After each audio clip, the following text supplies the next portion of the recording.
Kodi mukudziwa kuti Malawi Broadcasting Corporation MBC yasankha mtsogoleri watsopano? Brian Banda wodziwika ku Times Group wasankhidwa kukhala Director General wa MBC.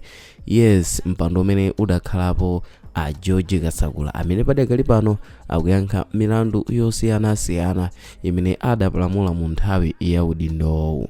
Ndipo lero tikukamba kuti a Brian Banda ndomwe asankhidwa kukhala pa udindowu. Komano kodi kusankhidwa kwa a Brian Banda kukutanthauza chiyani ku MBC ndi anthu onse mdziko lino la Malawi? Lero tikufotokozera moyo wake, banja, maphunziro, ntchito ndi mphoto zomwe adapeza. Ndipo tiyeni tiyambe komanso tikhale limodzi. Ndipo kuti timve zonse tiyeni tisachoke. Ndipo langa dzina ndi Mike Thompson. Brian Banda adabadwa ku Malawi ndipo banja lake lakhala likumupatsa chisogozo komanso chikondi chokwanira ana ake ndi mphaso kwa iye, ndipo anakula akuphunzira chikhalidwe, kuthandiza anthu ndi kukonda kuwerenga nkhani.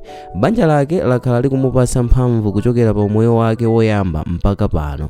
Moyo wake waumwana ndi moyo wake waukulu umagwirizana ndi ntchito yake ya journalism, kamba kunena kuti iyeyi azinzake omwe adakulira naye limodzi amafotokoza momveka bwino kuti ankaonesa ndithu chidwi choonesa kuti amakonda kuwerenga komanso kusatira nkhani ndi mbiri ya zinthu.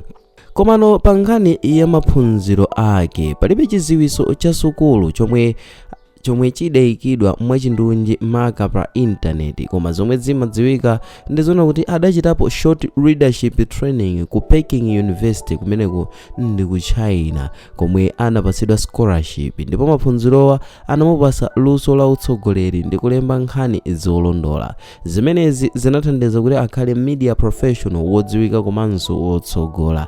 Ndipo ali ndi chidziwiso chokwanira cha media ethics ndi investigative journalism zomwe zakhala zikumuthandiza mntchito yake yonse. Brian Banda adadziwika kwambiri chifukwa cha ntchito yake pa Times Television ndi Times Radio. Anali host wa mapulogalamu monga Hot Current, Times Exclusive komanso Times Talk, omwe anali ofunikira kwambiri chifukwa amafunsa mafunso olimba komanso kuunikira zinthu zaboma ndi anthu otchuka. Pambuyo pake adagwira ntchito ku Capital FM pa programu ya Straight Talk yomwe inali yotchuka kwambiri, ndipo ali ndi mbiri yodalirika ku Malawi media chifukwa chakulemba nkhani zolondola, kuonetsetsa kuti ma interviews ndi mapulogalamu ake ndi ooneka bwino komanso odalirika. Koma ntchito yake siyokhayo, amadziwika kuti amaphunzitsa anthu ena, kuonetsetsa kuti mastafu ake akuphunzira bwino komanso kuphunzitsa njira zolimbikitsa ma media projects.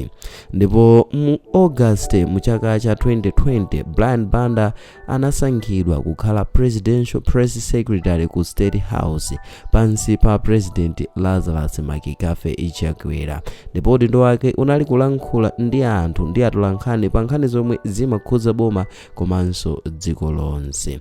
Koma posachedwa adachosedwa pa udindo umenewu, ndipo pambuyo pake adabwerera ku Times Group. Ndipo pambuyo pa ntchito yake mu State House, Industrial Relations Court idalamula kuti a State House amulipire 103 million ngati chipepeso chifukwa choti anamuchosa ntchito mosatsata malamulo, zomwe zinamupatsa mwayi komanso chitsimikizo cha ufulu wake. Brian Banda adalandira mphoto zambiri chifukwa cha ntchito yake yodziwika mu media, zimenezi zikuphatikiza Best Show Host ku Times Television, Best Talk Show Host ku MISA, Malawi World Press Freedom Day Awards.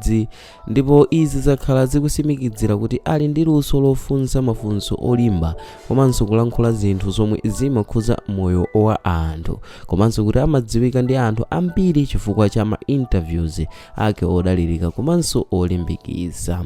Ndipo Brian Banda adakhala senior presenter ndi talk show host pa Times Group, komwe adagwira ntchito komanso kulimbikitsa nkhani zolondola komanso kuunikira zinthu zofunika kwa anthu ku Malawi. Ali ndi luso lolimbikitsa anthu kudzera mu media komanso kuonetsetsa kuti anthu akulandira nkhani zolondola. Usogoleri wake mu media umatsimikizira kuti ma programs omwe ali nawo ndi apamwamba komanso olimbikitsa anthu kuchita zisankho zabwino. Malingana ndi mbiri yake yabwino pa ntchito, pali chiyembekezo chachikulu kwa anthu chimene ndikuphatikizapo kupereka nkhani zolondola ndi zodalirika, kulimbikitsa usogoleri mu media, kuonetsetsa kuti anthu a Malawi akukhala ndi mwayi wodziwa nkhani za moyo wawo. Brian Banda wakhala mmodzi mwa atola nkhani odziwika komanso okopa omvera, ndiponso wakhala mtsogoleri odalirika pa nkhani zofalitsa mawu ndi kupereka nkhani zodalirika kwa anthu. Brian Banda ndi mzamedi odziwika kwambiri ku Malawi amene adapereka ntchito yodalirika ku Times Group komanso State House, ndipo ali ndi mphoto zambiri, ndipo udindo wake watsopano ku MBC ukukumbutsanso anthu zakuthathamira kwa media ndi kulemba nkhani zolondola kumene iye ali nako. Kodi mukuganiza kuti Brian Banda adzakwaniritsa bwino udindo wake watsopano? So kuti tidziwe maganizo anu pa nkhani imeneyi, lembani ndemanga pansipa ndi kugawana nafe nkhani yanu maka pa maganizo omwe muli nawo pa nkhani ya udindo umene Brian Banda wauvala tsopano ku Director General ku MBC, udindo umene mbuyomu udali wa a George Kasakula omwe padakali pano akuyankhano milandu yosiyanasiyana imene adapalamula pansi pa udindo umenewu.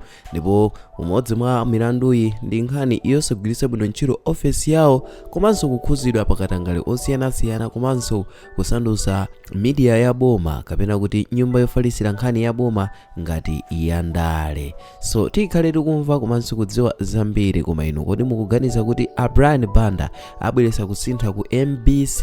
Komano kudzera mu comment section ndi momwe tingadziwire komanso kumva maganizo anu. Ndipo mu video ya mtsiku la lero mudali ndine Mike Thompson, ndipo ngati mwaonera kudzera pa Facebook musaiwale kuchita like komanso share, ndipo ngati mwaonera pa YouTube musaiwale kuchita subscribe komanso like, ndipo tiye tikhale limodzi kuma video ndi ma program otsatira. Bye.